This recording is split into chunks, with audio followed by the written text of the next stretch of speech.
பிச்சைக்காரன் இருப்பானா, ஒரு நாள் வந்து ஒவ்வொரு நாய் வந்து நிக்குமா, அவனோட சாப்பாடு வந்து அந்த நாய்க்கு கொடுத்துருவானா. அந்த டைம் கடவுள் அப்படியே பிரத்யட்சம் ஆவாராம். பக்தா வரம் கேளு அப்படின்னாராம். உடனே இந்த பிச்சைக்காரன் சொல்லுவானா, எனக்கு வற்றாத செல்வம் வேணும், மன நிம்மதி வேணும். கடவுள் என்ன பண்ணுவாரா, 2 பேக் கொடுப்பாராம். உனக்கு லைஃப்ல கஷ்டம் வரப்பெல்லாம் இந்த பச்சை கலர் பேக திறந்து பாரு, மேஜிக்கா உனக்கு எல்லாம் கிடைச்சிரும். ஆனா என்னைக்கு நீ சிவப்பு கலர் பேக திறந்து பாக்குறியோ இருக்க செல்வம் எல்லாம் போயிடும் அப்படின்னு சொல்லிட்டு மறைஞ்சிருவாராம். 2 நாள் கழிச்சு கஷ்டம் வர்றப்போ பச்சை கலர் பேக திறந்து பாப்பானா, மேஜிக்கா கஷ்டம் போயிடுமா. சில வருஷங்கள் ஓடுமா. ஒரு நாள் இந்த வாட்டி சும்மா டெஸ்ட் பண்ணி பார்க்கலாம்னு சொல்லிட்டு சிவப்பு கலர் பேக திறப்பாரா. அவ்வளவுதான், இருக்கிற சந்தோஷம் பணம் எல்லாம் மாயமா மறைஞ்சு போயிடுமா.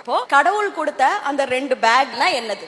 நானே சொல்லட்டுமா, எப்பவுமே கஷ்டம் வரப்பெல்லாம் உன் கையில இருக்கிற 2 பேக், முதல் பேக் உன்னோட ஆக்ஷன்ஸ், உன்னோட தவறுகள், உன்னோட பிழைகள். அடுத்த பேக் அடுத்தவனோட தவறுகள், அடுத்தவனோட பிழைகள். எப்பெல்லாம் கஷ்டம் வருதோ, எவெல்லாம் அடுத்தவன் மேல போக்கஸ் பண்ணி நீ பண்ண தப்பாலதான் நான் இப்படி இருக்கிறேன், உன்னாலதான் அப்படின்னு சொல்றானோ, இருக்கிற செல்வம் எல்லாம் ஓடி போயிடும். கஷ்டம் தான் வரும். ஆனா எந்த ஒரு சூழ்நிலைக்கும் நீ கொடுக்கிற ஒரு பங்கு இருக்குல்ல, நான் எது சரியா பண்ணிருக்க முடியும், நீ பண்ற தவறுகளை திறந்து பார்த்து அதை கரெக்ட் பண்ணிட்டு இருந்தியானா போன செல்வம் கூட உன்னை தேடி வரும். சோ அந்த பிச்சைக்காரனுக்கு மாத்திரம் இல்ல, உனக்கும் உன்னோட வயசு 15, 17, 21 வயசுல நீ ஆகிறப்போ, நீ லைஃப்ல கால் வைக்கிறப்போ உன்னோட பெஸ்ட் டைம்